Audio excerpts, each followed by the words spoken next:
Happy politics, and welcome to BC Poly Hot Stove and the final week of the Woo! election absolutely nobody wanted. Welcome to the show. My name is Maclean K. I'm the editor-in-chief of the Mighty Orca, and this is my living room. I'm joined in a socially distant manner by... Jordan Bateman, VP Communications, Independent Contractors and Business Association. And there was one person who won this election, John Horgan, selfishly putting his job ahead of the jobs of all of the other British Columbians. But anyways, he did specifically ask for it, so I think we can safely say he wanted it. That's yes. If you're about to object. Yes, if only Ellie had talked him out of it on that Saturday morning, according to the Premier's timeline, he would not have wanted it. But he woke up ready to go, and here we are, 3,500 positive COVID tests later, still having an election campaign. And I was actually thinking, I've been tweeting out, Maclean, like the COVID number every day, like how many since the campaign started. I'm actually now thinking I will continue that through this weird period where we're going to be waiting for ballots to be counted, through the mail-in ballots, and by the time we actually have a government sworn in again, it could be, you could be talking like 8,000 people. Maybe 5 or 6 or 7,000 for sure. And you know what? We didn't even talk about this beforehand, but it's kind of Bonnie Henry on yesterday said that we're officially in the middle of the second wave.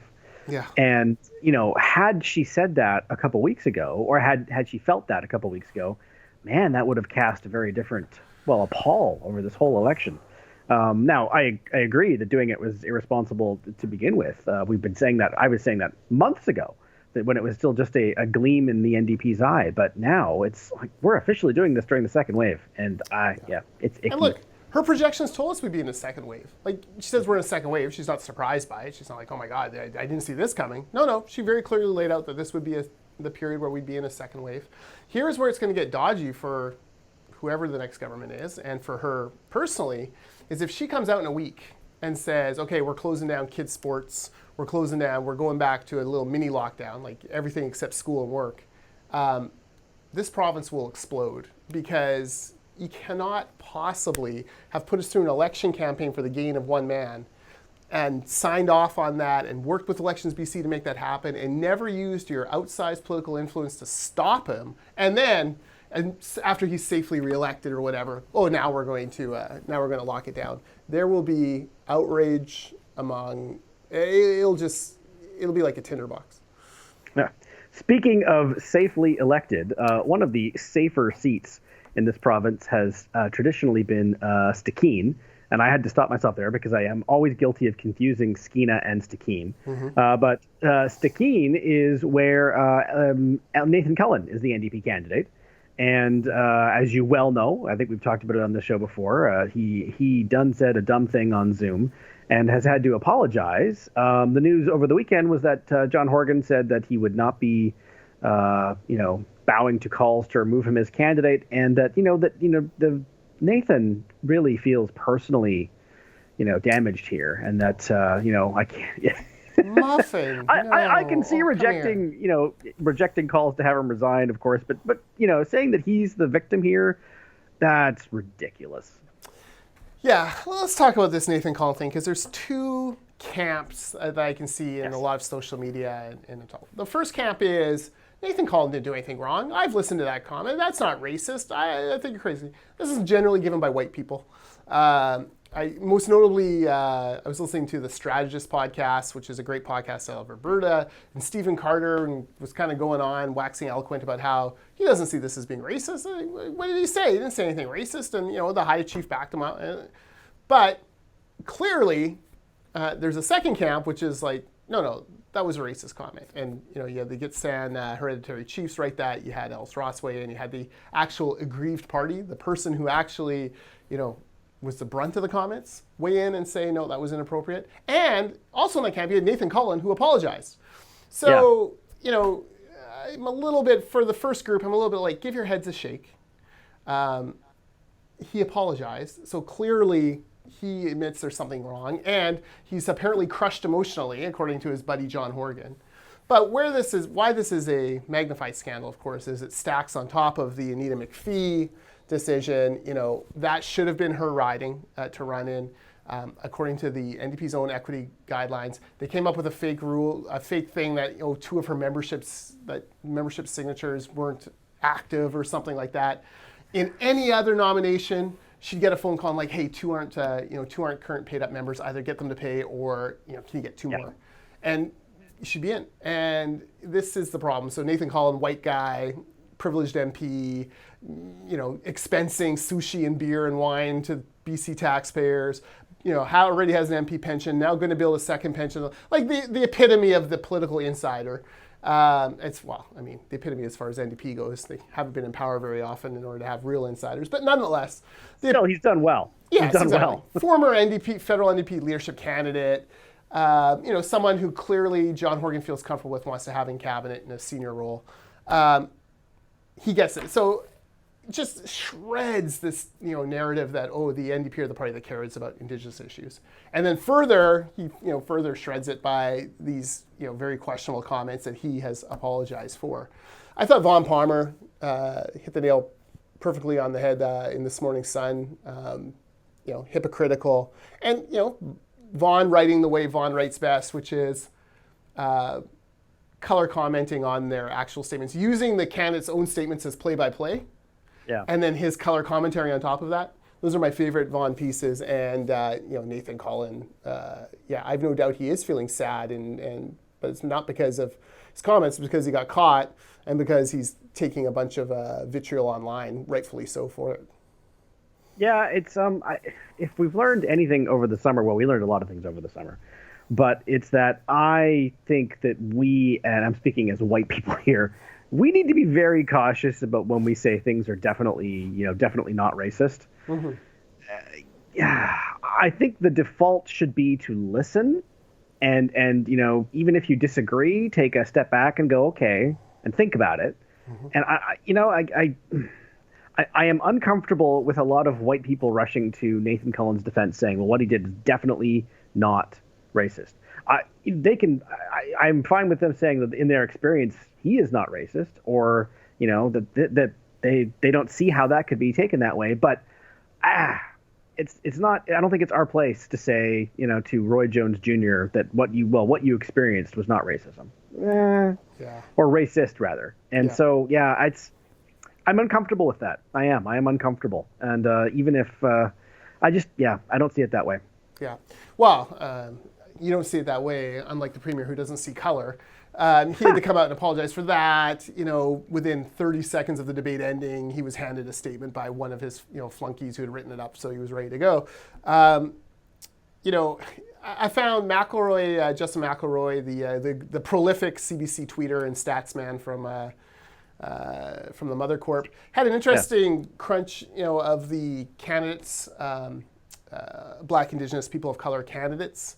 And lo and behold, it's the BC Liberals with the most out of the 87. I believe 28 of their candidates are BIPOC or BIPOC. Is that what we say? I don't know. And then sure, but that. Yes, Black, Indigenous, people of color. But only 25 or 26 or something in the NDP are, so close. But clearly the party of Nathan Cullen and John, I don't see color Horgan, lagging behind the BC Liberals as far as that goes. And that's the party that didn't know the election was coming, right? So you had the one party that's. It is worth pointing out that the NDP had weeks, months. I don't know when you want to decide when we want to say that Horgan made up his mind. Obviously, when the ads were filmed. Yes. So weeks at the very least, advance warning that we're definitely doing this, and probably had the exact date. Yeah. Yeah, exactly. So they're very, and that's kind of the out that we give Simon First and the Green Party. I mean, they were on a scramble. It's not great. It's not a great. You just kind of layer these things over top of each other, right? I don't see color. Anita McPhee, Nathan Cullen's comment, and you start to get a different picture of the NDP. We see that polls have tightened now, and certainly among people who are still planning to vote.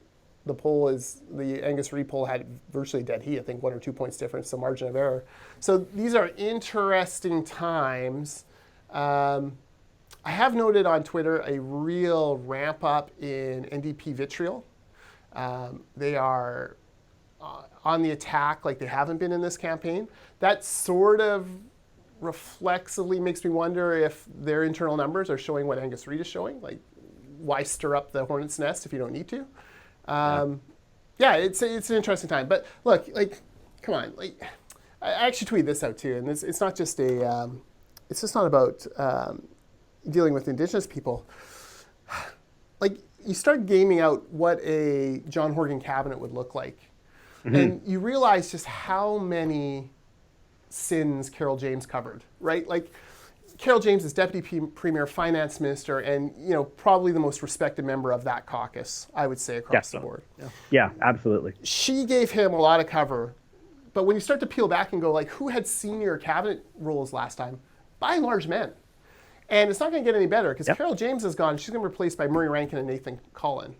So you start to go, okay, Murray Rankin, Nathan Cullen, Adrian Dix, David Eby, and you kind of go into the next tier, Farney, Fleming. Okay, then maybe you hit the Selena Robinsons of the world. That is a very male-dominated cabinet.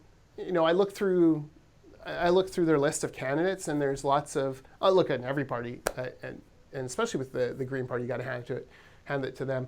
Lots of women running. Lots of very interesting backgrounds. It's not like a cookie cutter style of person, like across the board, very interesting female candidates in every party this time. But you kind of look at the NDP roster and you're like, okay, well, you have the former executive director of Tech BC, so maybe that's like an innovation technology thing. But you also have the former head of the BC Building Trades, actually the current head of the BC Building Trades Union. So you figure if he gets elected, he's going into cabinet, right? So you start to peel away, and you're like, wow, like there is not a lot of. It just becomes a real bromance over there in the John Horgan government. Yeah, well, you're right. I mean, yeah. I'm trying to think of the other women who would be in line for a senior cabinet post. I mean, Lana Popham is. Lana Popham. They obviously have they think very highly of Bowen Ma, and are pushing very hard to make sure she's reelected. But she's not in cabinet now, and for all the good press Bowen brought them in this cycle, she brought them just as much bad press with some of her enthusiasm around COVID campaigning, things like that. Yeah. So I don't think she's a lock. Like, I think Ravi Kahlon is as much a lock as she is. And there's another man. Definitely. Even more so, I would argue. But yeah, let's see. I mean, I was going to say that maybe they felt with Bowen that her very aggressive, hyper-partisan persona on Twitter would get in the way of, a ministerial portfolio, but they obviously don't feel that way about David Eby. So, that's true. Good point. I can't think of a more. Mungal's gone. Claire Trevina's gone. Now that she's a big loss. Judy Darcy's gone. Like, a lot of those women who were in that kind of, like, look, there's senior cabinet positions and there are middle and junior. Like, it's like any team. There are going to be players that are more important and more influential. The question is, which of these women are going to break through and get into that influential circle? Because right now, I think I dubbed him the Broverlord. That's kind of where John Horgan's going to find himself. But John Horgan would look at me and say, "Well, that will be a good problem to have because it means I'm in charge and I get to pick a cabinet." Yeah, you're watching me react in real time to hearing Broverlord for the first time. You're not following all my tweets religiously there. I missed that one. That's tremendous. And you know what? I'm so flustered that I've completely forgotten the next topic. Can we cover off a couple of issues that have cropped up this week that I want to talk about? One is mobility pricing, and one is fake hospital announcements. Okay, so mobility pricing, Horgan goes on Mike Smith's show this morning on NW, 9 o'clock hour, CKNW. This is like for political junkies like me, that's the sweet spot. That is the hour that, for 40 years of my life has been the key hour. So he's on there, and he doesn't rule out mobility pricing. So mobility pricing is this weird thing where, government, usually TransLink, wants to charge you per kilometer for what you drive, and then they can use that money. They say they would get rid of gas taxes, because electric vehicles should pay it too. That would be their argument. Our argument would be like it's punitive against drivers, commuters, and it flies in the face of John Horgan's toll-free BC little audience sign thing. And Horgan, usually this thing gets ruled out. It's been kind of, they brought it up back during the TransLink referendum when there was a sales tax, and that sort of died, and then they brought it up again. Joy McPhail led a study of it, and kind of, I think the recommendation is to do it, but it sort of just sat gathering dust to get TransLink. But John Horgan today Smith put him on the spot. You are in charge of TransLink. You have the power to overrule TransLink at any time. Would you overrule them if they wanted mobility pricing? Well, I think I'd like to see what TransLink has to say. No, wrong answer. Wrong answer. South of the Fraser. That sound you heard were hundreds, thousands of Surrey drivers going, what? Pardon me? What? Because mobility pricing, here's the flaw in it. Here's the flaw in it from my point of view as a Langley person. It inordinately punishes suburban drivers. And Absolutely. It really punishes the South Fraser. So Vancouver, Burnaby, New Westminster, those communities, bedrock NDP communities, were developed before there were environmental regulations. False Creek it's been mostly filled in the Depression. Like they paved over streams. They didn't care. They paved over farmland and built their little towns. So everyone kind of lives close to stuff because it's towns. That is not the case south of the Fraser. Delta, Surrey, Langley, Abbotsford, Chilliwack, all the way to Hope. We are the breadbasket of British Columbia. We have the agricultural land reserve. 85% or 82% of Langley Township, for example, is in the agricultural land reserve. I think it's 60% of Surrey, 75% of Delta. And what that means is you have these clusters of communities where you got to drive across huge swaths of farmland to get in between them. So guess what? There's no transit, so you don't have the transit option really to take. And you have to drive farther, and when you're getting charged per kilometer, you're going to be sitting there going, well, this guy only has to drive from Kitsilano to downtown. It's a couple clicks tops, one click across the Broad Street Bridge. We have to drive, to get to our employment center, we have to drive across massive swaths of farmland. And we'll get charged, 7 or 8 kilometers. This is the problem with that. And it is a wonderful path to losing the suburbs. I noticed he came out immediately after, and again, some handler shoved into his hand a piece of paper saying, or a tweet, we do not support mobility pricing. But look, he's opened the door. If TransLink makes a compelling case, he said that he'll listen. To me, if you're south of the Fraser, think twice about this guy because you'll end up paying a lot more. And this is a government that's going to need a whole lot more money. And this is a transportation authority that's going to need, millions and millions, billions of dollars if they're going to do their capital projects at a time where ridership is still about half of what it used to be. Yeah, I mean, even if there was a compelling environmental case to make for it, politically it's just not tenable. Yeah. Because as you just pointed out, the suburban communities, which have already demonstrated they're willing to change their minds between elections, they're just not going to go for it. And you're 100% right. It's a kind of policy that sounds great if you are a young single 20-something who lives in downtown Vancouver. Yep. And you see the crowds and think, wouldn't it be great if there were less people here every day? Yeah. Or if you're the premier of the province of British Columbia and you have a professional driver and you have no idea how many kilometers you drive in a day because you're in the back making phone calls and someone's taking you to work. Yeah, but if you're living in any of those other places, especially if you're a young family who has no other option, it's punitive, and that's why it's the kind of thing that I don't see it flying in BC. And even if they did manage to do it, I think they know that it would cripple them in the next election. Totally. So Maple Ridge, Surrey, Delta, and Langley. If I were the BC Liberals, I would be taking that 16, 17-second clip. They had it on Twitter. I would be boosting it into those ridings, and I would make sure that every driver in those ridings see it on Facebook before they, some of them have already voted, but before Election Day on the 24th. And, I don't think that's some great political science campaigning trick. I think pretty clearly that that's what they'll do. Yeah, well, I mean, we saw this in 2017 with the bridge tolls. I mean, I think we even talked about this in the last show. It's as documented in Rob Shaw and Richard Zussman's book.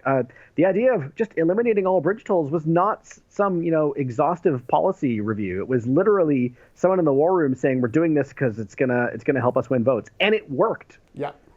Yeah, it's the kind of pragmatism you hadn't seen from the NDP ever, really, since Mike Harcourt.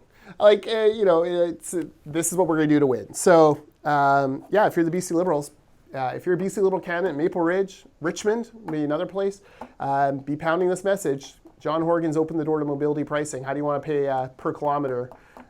Think about that next time you're driving your kid to school or you got to go to Safeway or whatever. I would be all over that. The other thing I just want to touch on is fake hospital announcements. Yes. Adrian Dix loves announcing new hospitals. He also loves re-announcing them and re-announcing them. The problem is, what they don't love is actually putting the money in provincial budgets to friggin' pay for the construction of these new hospitals. So Surrey and Richmond being the two most glaring examples, there is, again, look at me folks, there is not a single dollar in the BC budget or 3-year capital plan prepared by the NDP to build a hospital in Surrey or to build a hospital in Richmond, both of which will be, $700 million to $1 billion projects. Not $1. And I'm going to let you in on a secret as the VP of Communications for the Independent Contractors Business Association, which represents thousands of construction companies. I'm going to let you in on a secret about construction.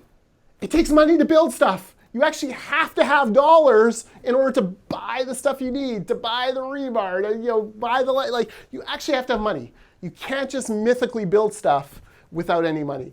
Even the unions who would get these sweetheart deal contracts are going to need some money at some point to be paid, right? If you're there saying, boy, I'm going to vote for John Horgan because he's going to give me a hospital in Surrey or Cloverdale and I'm going to get a hospital in Richmond, don't. It's smoke and mirrors. There's no money in the budget. And he's had the control of the purse strings for 3 years. He's provided a plan for the next 3 years. In that 6-year window, not $1 for construction of a hospital. Give me a break. I mean, you're right. And it's one thing to say, to announce an intention to build a hospital. Yeah. It is quite another thing to then include that in a list of things that the government has done, which the NDP has done on several occasions. Mm-hmm. We are building X new hospitals, and you're just not. It is, I think I even said this on Twitter at the time as a joke. It is no different than me saying that my wife and I have 2 kids. The one we already had was 5. Yeah. And an intention to have one at some undefined point in the future. I was getting an announcement. I was going to send a note to your folks and congratulate them. Well, it would be just as true. Yes. As saying we built 5 hospitals. Yeah. It's no, you've built whatever number you have built, and then unless there's funding, and you've got a plan, I would defend saying, well, they've set aside the budget, they've done all this stuff. We're like, okay, progress is being made, but that is not happening. No, you got to put money in the budget. You got to put the money where the there's no money in the budget for Massey. I noticed Ravi Kahlon was out there basically lying to the folks of Delta, saying, "Oh, no, we have a plan, and shovels in the ground, and this is what we're going to go for an 8-lane tunnel." Blah blah blah. There's no money. There's not $1 set aside for it. So it's just a wish. It's a hope. There is no money set aside for it. It's like announcing an NHL team for Kelowna. That's exactly. Just great. Why not? Totally. Well, we'll do a business plan for it next. Oh, okay. Yeah. Great. And how much money to actually sign a player? No. It's, hush now. One thing at a time. The important thing is that we've given Kelowna an NHL team. Yeah, exactly. So, re-elect us. Kelowna's getting their NHL team. It's one of those things where you have to laugh. Now, for the BC Liberals, this is especially sensitive because, especially in the Valley, because they remember how many times the new Abbotsford Hospital was promised by the NDP in the 90s. Never happened. Announced, re-announced, re-announced. Never $1 in the budget. And then guess who built it? The BC Liberals. So, once they took power back. So, yeah, it's just one of the things. Okay, ask them to show you in the budget document where is the money for this facility. Most of them they can't. You're absolutely right. This is as we mentioned off the top, this is actually the last week. Oh, are you pulling up numbers? I thought you were pulling up a prop. I'm just getting ready to talk Angus Reid poll, but you go ahead. I thought you were going to do the Stockwell Day thing. No two-tier healthcare or something like that. But that is, I mentioned this is the last week before, some people will go to the polls on Saturday. And but in that time, we have seen yet another poll come out. Angus Reid, which made news last week because Shachi Curl moderated the TV Leaders debate. But now it looks as though the NDP still has a lead, but it is tightening. Yeah, so some interesting things to take away from here. And let's preface the comments. Among leaning, decided, and advanced voters, Angus Reid says Horgan 45, Wilkinson 35. Sonia 16, basically where the Green Party was last time. Okay, so that's a 10-point lead. Everyone's like, oh man, that's not good. A couple things about that. That's down from 15 or 18 at some points in this campaign. So, okay, you're getting there in the single digits. But the more interesting one is, who advanced voters versus have not voted yet. So among advanced voters, Angus Reid claims it's 51-33 NDP, so an 18-point window. But among voters who have not voted yet, it's dead even, 35 NDP, 34 BC Liberals. That is interesting. Yes. And in years past, the NDP has done well in advanced votes. That is consistent with previous trends. Yeah, correct. Now, the great thing is, Angus Reid asked this sample pool, have you voted yet? And it reveals how many friggin' liars there are in the Angus Reid sample. So let me run you through some numbers. I've been crunching numbers all morning. This is me. Think of Homer Simpson with the glasses and the calculator and the little duck drinking water. This is me all morning. Okay. If you're looking for hope for the BC Liberals, here is the hopeful path for you. Angus Reid reports that as this poll ended October 19th, that 15% of people in British Columbia had already voted either in person. Had voted in person. 15% had voted in person already. Okay. Elections BC tells us that as of October 19th, the end of day, only 13.5% have voted. Now you're like, well, 1.5, who cares, Jordan? That's a rounding error. The problem is, Angus Reid doesn't ask everyone on the 19th. They've been asking people for 4 days. So the rolling sample tells you that these guys are severely overestimating how many people have gone out and voted in person. It gets worse, or better for the BC Liberals, I guess. 30% of people say, yeah, I've already voted by mail. There's a little problem with that, Maclean. Number one, the first problem is Elections BC has only had about a 9% turnout back from mail votes. But okay, 30 to 9. Jordan, there's probably hundreds of thousands of ballots in the mail that they haven't gotten yet. Okay, yeah, good point. But if you actually take the number of requested mail-in ballots in the entire province of British Columbia by Elections BC, these are ones that they've been asked for, it's less than 21%. About 20% of people have asked for mail-in ballots. And yet you have a sample saying 30%, I've already voted by mail. How is that possible? It's not. 10 points less. So this, if I'm the NDP and I'm reading this poll and I'm like, yeah, we're cruising to victory, I'm reading this, I'm going, holy smokes. This is Trump in Florida, Trump in Wisconsin, Trump in Pennsylvania. We had, the Democrats have a huge lead in advance voting in 2016, and then, they think they're cruising to victory, and all of a sudden, all these Trump voters show up and vote.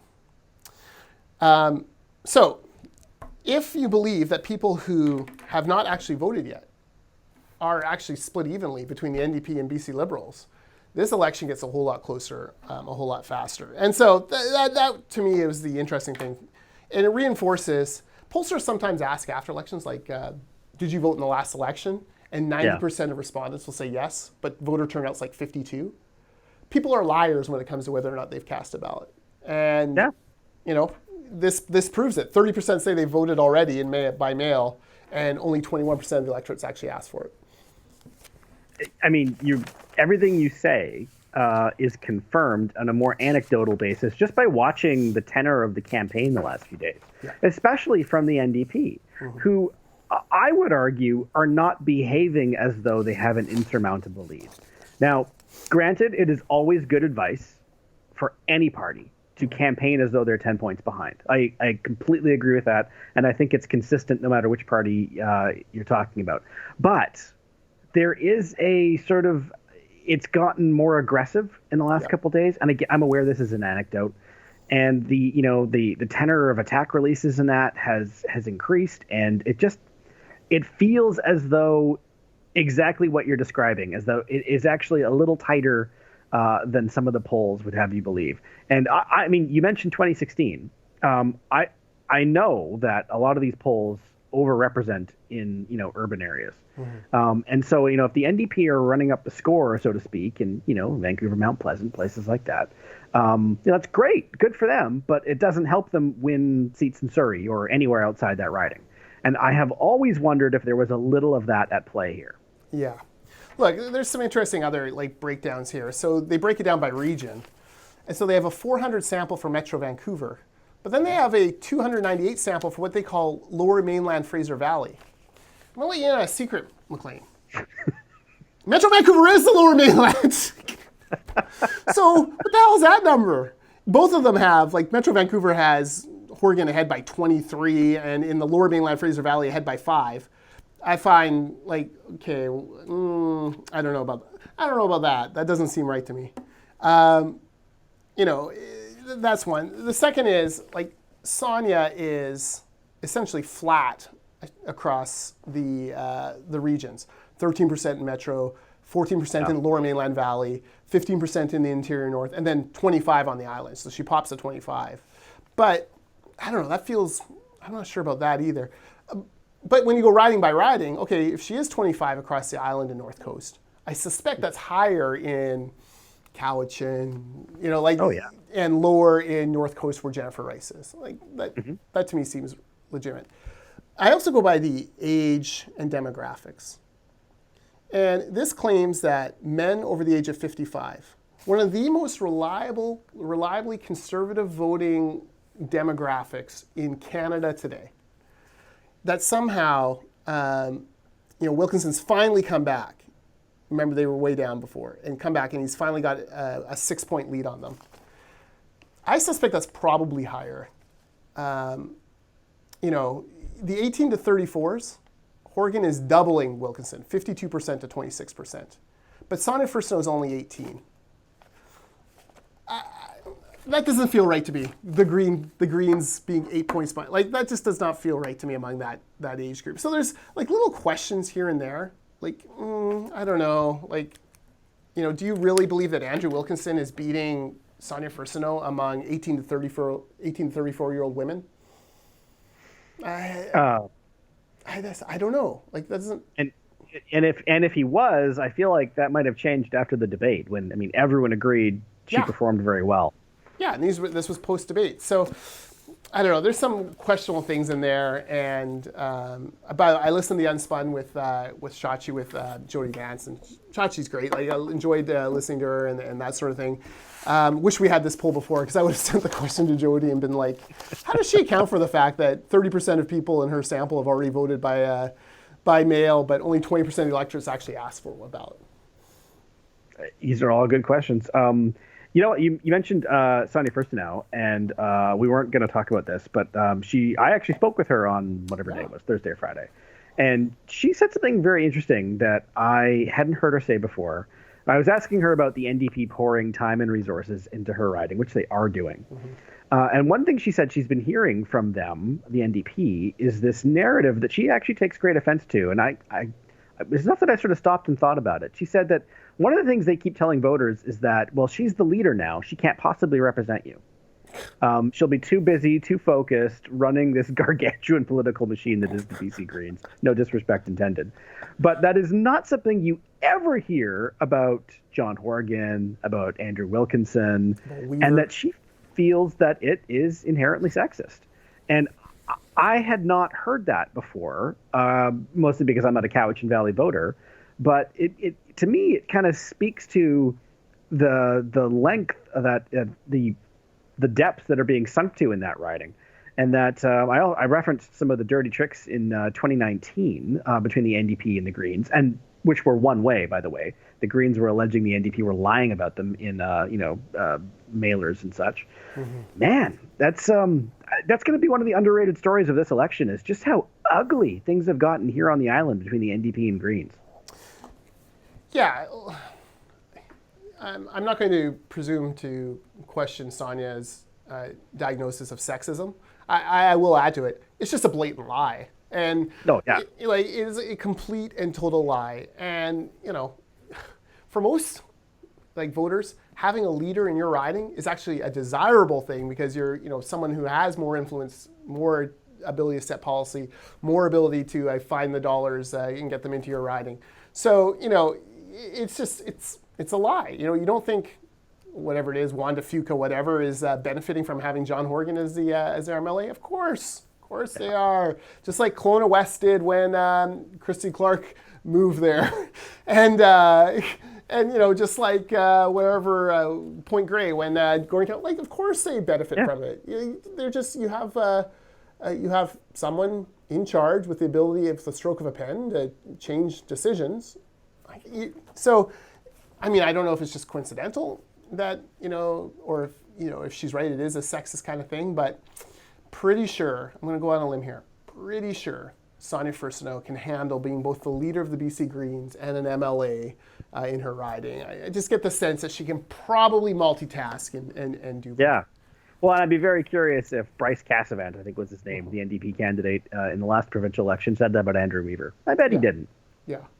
Is this the election where we've seen the least, of candidates' personal lives?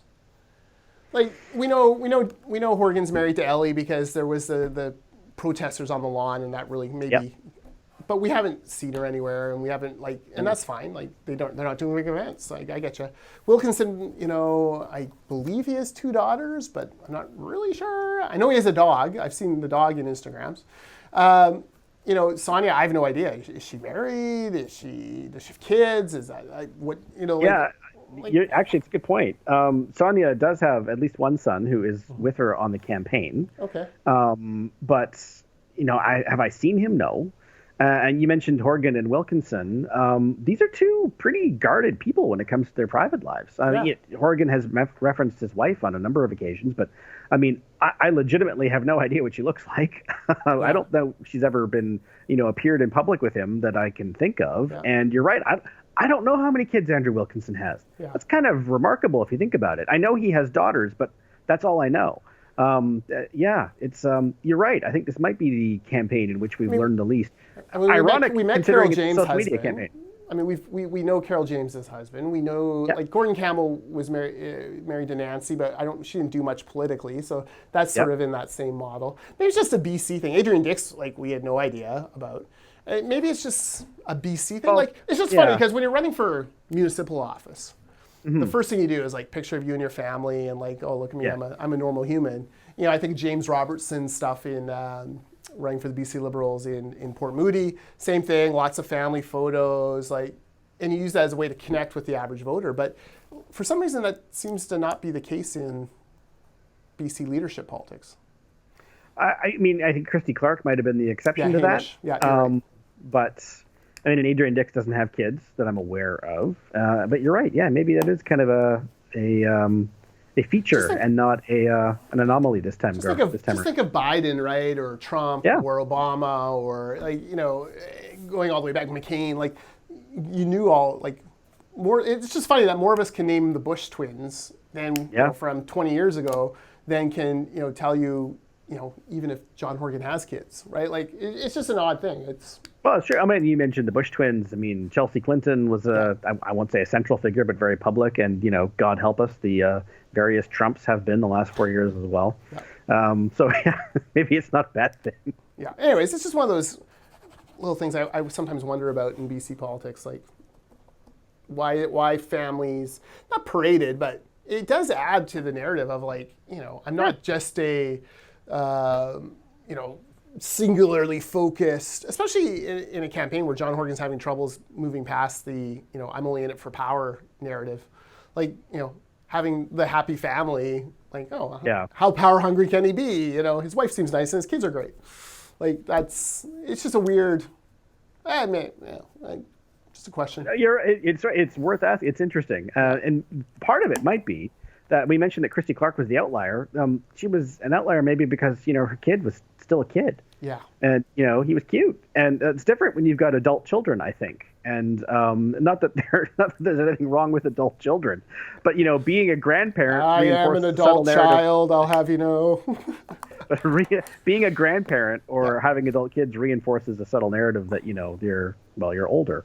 And so, you're right. It's interesting. I mean, we've certainly seen a lot of Justin Trudeau's family, but again, young kids. Well, Joe Biden had a tweet this week, anytime my grandchildren, I have one rule, anytime my grandchildren call, I interrupt any meeting and take the call. Well, first of all, if you're going to be in if you got nuclear bombs pointed at Russia and back and forth, feel free to skip the call from the grandkid, Joe. I'm okay. You can make it up to them after. Let's not say any meeting. Okay, be serious. Yes. Be serious, Joe. But, it's that kind of flavor, right? Okay, and it was a cute thing. He's talking to his grandkid, and then they're a little FaceTime, and okay, adorable, right? Who have we seen John Horgan talking to? Andrew Weaver with his weird black gloves. It's just a weird switch. Anyways, I digress. Things I think about on the way in when I'm not paying per kilometer to drive to work. Very true. And when you're getting jabbed for a flu shot, I understand as well. Yes, I had my flu shot. Everyone should have their flu shot. It's all good. One last little issue, if that's okay, unless you have anything. Of course. Democracy Watch. Right. Yes. The illegal election. Yes. So Democracy Watch is going to court. They claim the election is BC election is illegal. I think what they're trying to do is get a judge to say, come on, dummies, stick to the legislated dates. Speaking from experience at ICBA, where we went and challenged the Prop Rep referendum, which frankly I think had a stronger case given some of the machinations David Eby was putting on behind the scenes, still the least honest attempt at electoral reform in Canadian history, according to the Globe and Mail. Here's what I would say. Democracy Watch, I feel you. You're right. It's not right what John Horgan did. It was selfish. It was wrong. Tearing up that agreement was unethical. But I do not believe it was illegal. And save yourself and your members a bunch of money going to court trying to fight this thing. It's just not going to work out. And not the least of which because the BC judiciary is scared of their own shadow. This is not like America where you have activist judges and you can go find the right circuit court and get something to change. This is not how it works. These judges will not go on a limb. And at best, you'll get a judgment saying, well, maybe you've got some points, but election's done now, so no harm, no foul. And that's your best hope. It's probably not worth spending $40 or $50 or $75,000 on. I agree completely. I mean, the argument seems to rest around the central premise that, well, there's a fixed election date by law, and so by having an early election, he's broken the law. It's a bit simplistic. It's a bit simplistic, is what it is. I mean, it's a bit sort of high school social studies. Again, that does not mean that the going an early election was not selfish or irresponsible or any of those things. But look, the lieutenant governor has the power to dissolve parliament, and she did that. And we can argue about why, and these are good arguments to have, I think. But to say it's illegal, I don't see it. Here's what Democracy Watch should do. Start a campaign to strengthen the election date law. Add in a penalty where the premier of the province has to pay 50% of their salary back if they call an election before the date. Like, make it really painful personally. Without losing a confidence vote. Without losing a confidence vote. And, okay, well then you'll have the premiers trying to engineer their own defeat in the House. Well, that's fine. That's the way the House is meant to work, right? See what's going on in the House of Commons right now. So to me, that would make more sense. Like, put a financial punitive thing for the premier. And that's, at the very least, you'll force them to have to change that law first in order to, wriggle off the hook of that penalty. That is actually a really good proposal, and I agree with it. Yes, you're right, because the one thing we are seeing is that the fixed election date law, what difference does it make? I mean, this would have been the first fixed election date on that date, and we didn't get to one. We did not have a streak of one. No, in fairness, 2013 was a fixed election date. 2009 was a fixed election date. 2005. No, that's true, but the new fixed election date in the fall. Yes. You're right. Yeah. We have had, but it's the government that changed it to the fall. You are 100% right, but yes, it's ridiculous. All right. Anyways, I just wanted to mention that because I go hot and cold on Democracy Watch. Sometimes I really like what they do. Sometimes I'm like, what are you? You're crazy. But this is one tilting where at windmills. Yes. Save your members' money. And well, we'll talk again on Friday, I think. Yes, the last day before. I mean, I feel so weird about Election Day because it's not going to be Election Day. It's just going to be the last day that you can vote. Well, I'm going to vote. I'm voting Election Day. I've decided. I'm going to be an old school voter. Go to the poll on Election Day. Wait in line and do it. I did it on Sunday, and I'm happy I did. Again, my reasons for that were totally selfish. Yes. I normally go on Election Day, but I wanted to see the inside of my kid's school. Yes. And I've never seen it before. Fair enough. Isn't that ridiculous? Yeah. But COVID. Anyway, so we'll talk on Friday for the very last push of the election campaign. And until then, I am Maclean K. That's Jordan Bateman. And I've already forgot. Is it the Broverlord? Oh my God. That was hilarious. The Broverlord. Until then. Can we title the episode Broverlord? Rise of the Broverlord? Yeah. Well, I mean, anything that made me lose concentration twice is obviously going to be the title of the show. I'm on a roll. That's a new rule from now on BC Poly Hot Stove. And until then, happy politics.